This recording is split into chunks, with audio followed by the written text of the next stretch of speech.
فانا لو جيت قلت لك ان انت بتتعلم علشان الفلوس ابقى كذاب. تعالى بقى من اخ كبير لاخوه اقول لك انت ازاي تشتغل بعقلك جوه مصر وتعمل فلوس حلوه. انت معاك مسار من 4.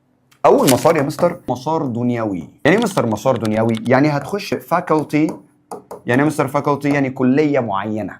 يعني ممكن تتعلم هندسه، ممكن تتعلم طب، تتعلم علم الحقوق، اي كليه مختصه بعلم معين تقدر تتعلمه. 2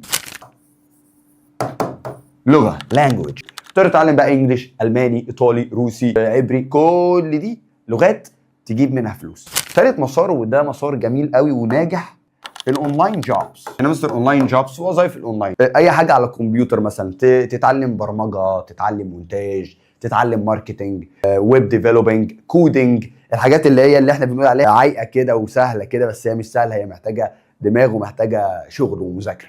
رابع مسار والاخير علشان تجيب منه فلوس حلوه في مصر، يكون عندك سكيل او مهاره تجيب منها فلوس. بمعنى تكون بتعرف تعمل حاجه كويس قوي، تكوني مثلا بتعرف ترسمي فتبيع لوحك حاجه شكلها حلو، يكون عندك كرافت، حرفه معينه، حاجه ما تعرفي تعملي حاجه هاند ميد حلوه كده، تكون بتلعب كوره، الكوره تحت خانه السكيل دي، المهاره، تكون اي حاجه من الحاجات دي تجيب لك فلوس.